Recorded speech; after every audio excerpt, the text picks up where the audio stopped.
Hey guys, I'm April from Giggle Glitter Graphics, and today I am showing you some organization I did over the last week. My supplies have just gotten out of control, and I did some things to kind of organize everything a little bit better.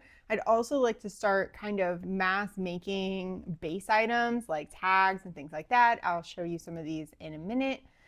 But I don't have a dedicated crafting space, like a room where I just craft. I decided to keep my office nice and clean, so it's a little bit of a sanctuary.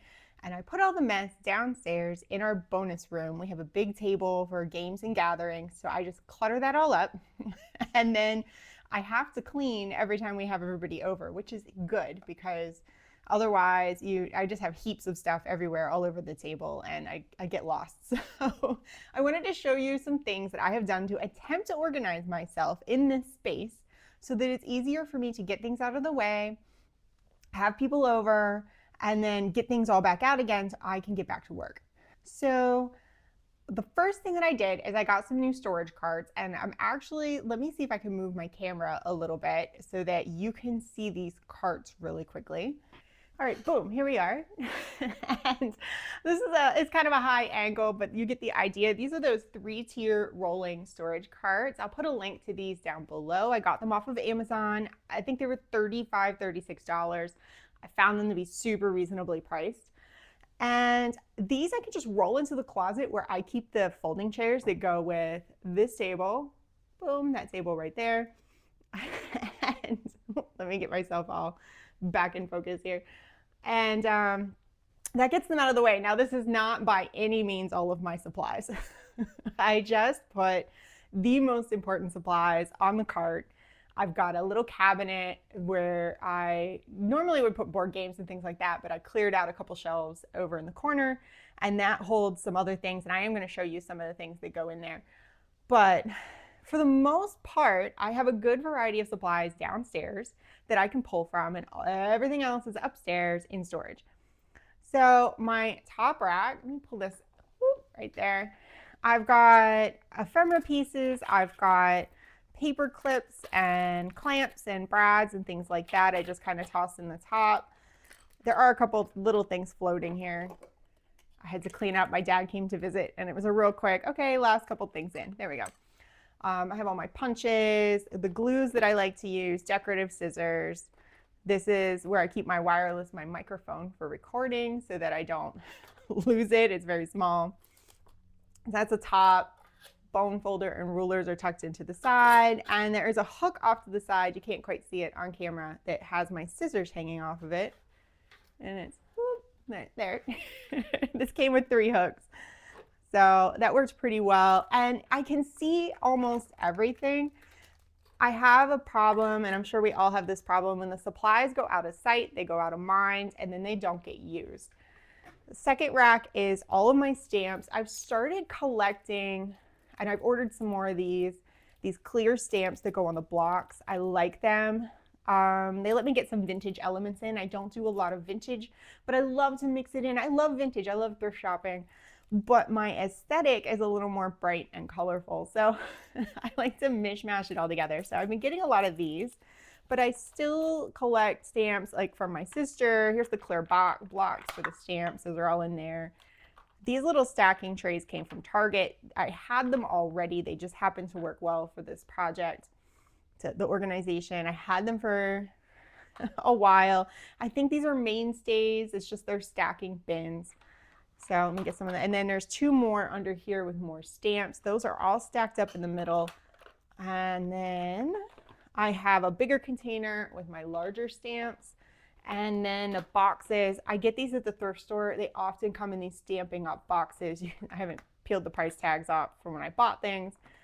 And I just line them all up in there.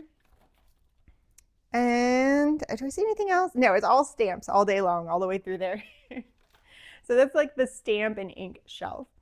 And then the bottom shelf, all the way down there, that's all washi tape, a bookbinding kit, some embroidery thread. And let me climb under here.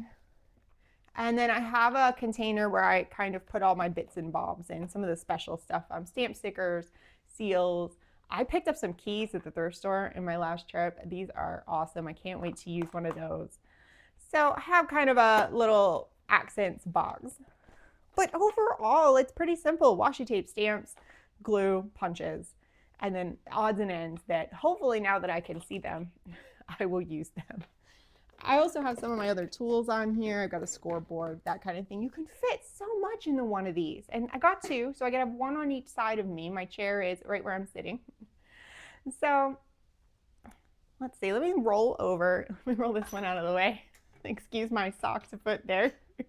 Let me grab the other one. And I know my carpet is kind of wild. I'm a very bright color. It goes through everywhere. It's through my whole house. This cart, I'm doing little clusters. I've got a couple of pre-made cluster bins here. Oops, and now I've just mixed them all up. So those are clusters made from scraps that were on my table when I cleaned. I've got a bunch of fabric scraps here. I've got some more laces and trims in here. These are all junk mail for the most part, junk mail envelopes. And I've tucked some master boards in that I made with some of my leftover desk things. I'd been meaning to do that and I finally did. So now I don't just have a container of scrap paper. Oh, I just dropped those all on the floor. I'll have to go get them in a minute. All right, I got those picked up. I also have, let's see here, these stack up further. I have this container. This is what I had showing whenever I started my video. These are all vintage buttons. I made a jar of my most interesting buttons to pull from. And then I still have, and I'll tell you about how I have things organized upstairs as well. But I still have more buttons upstairs. But now I have the most interesting buttons. And I have a few carded buttons where I can just use the whole card or pull some buttons off the cards. And these are my pre-made little tags and booklets that I'm working on. These little booklets, I'll show you one of these. They all have papers. They're not attached, but they just have papers in them already. So I can decorate them inside and out and put some trim on them to match my project. Those go on here as well. These little stacking bins just stack up so nicely. And then I took all of my lace and trim and I wrapped it around cardboard and tucked them into another one of these bins. I just cut down an Amazon box and just wrapped everything around and pinned it. And now I can see these were all in a grocery bag. When I bought them, they came in a Ziploc bag. I got most of these were in a big bundle from the thrift store.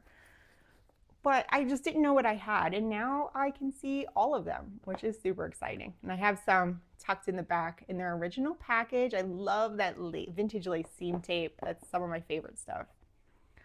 I'll roll this back a bit. Down on the next shelf. See if I can get this adjusted better. I just have kind of cardstock, some odds and ends. These are those Smashbook pages. It was a little book from the Smashbook, fell on the floor. And I've got some odds and ends that came from the thrift store that I would like to see me using. Up in screen a little better for you. So I've put all those things on here so that hopefully I'll use them. Leftover cardboard. These are all just product boxes to make covers out of or tags out of. And this is an empty, mostly empty container. No, I've got scraps in here. So I had a few leftover pieces and things and I wasn't sure what to do with them. So I stuck them in this container and I figured I'd deal with them. It's future April's problem. I tend to do that. Put that back in there. So I've still got room to grow here. I can put some more things on. And then the bottom rack, I'm not gonna lean over and stick my face in the camera. Those are all vintage books that I picked up at the store. I've got like a crossword puzzle book and different language books. I picked up a German chess book, which I'm excited to play with. And some books and cards and needlework patterns, anything that I would tear up to make these kinds of collage cards. These are all bookmarks that I pre-made, those kinds of things. And those are all on the bottom. So those are my two carts, one on each side. And there's so much to pull from with just these two carts. I mean, I could make things, these and one of my kits, and I am good to go. I can make almost anything with those. But next is fabric. And fabric was a little trickier. I have scraps on here, but fabric was a little bit trickier. Let's go back to the table and I'm going to show you what I did with my fabric. All right, this is just so satisfying. This is not a very large container. It's a smaller tote. Again, I've had these for quite some time. You can pick these up anywhere. They're bigger than shoebox size, but they're great for craft supplies. Where's my ruler? Let me give it a measure. I mean, they're only about 11 inches by, oh, let's see.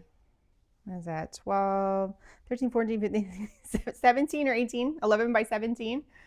And then the depth is, without dumping all my stuff, you can see it is about 6 inches deep.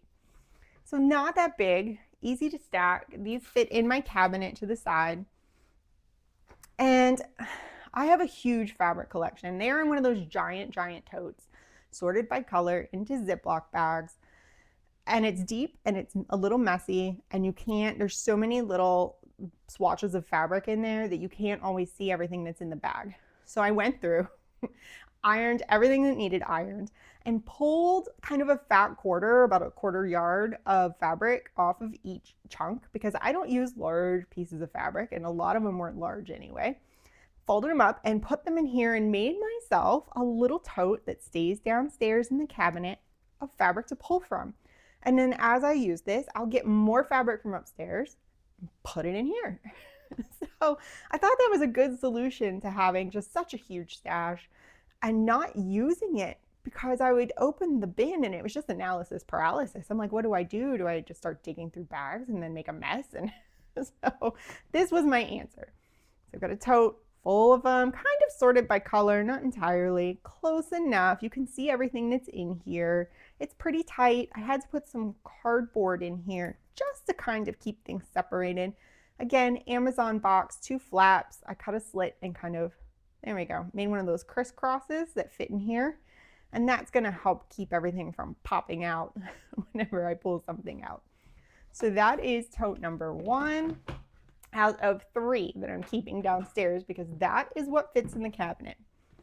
Tote number 2, I've got some specialty things. These are just the upholstery fabrics. I put those in here. I've got some netting because I felt like if it was in by color, I wouldn't use it. So I put it in here. This is left from my ocean journal. But most importantly, this is my white. So I've got like sheer type of material and cheesecloth in here, that type of fabric. And then this little guy, which I'm not sure why, but I didn't have a home. It's like a border piece and I didn't know what to do with it. So it ended up in here.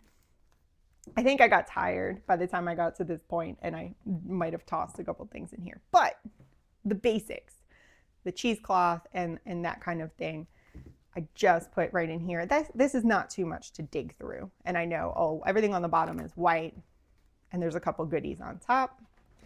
And then my last tote, it's a different color, but it's similar in size.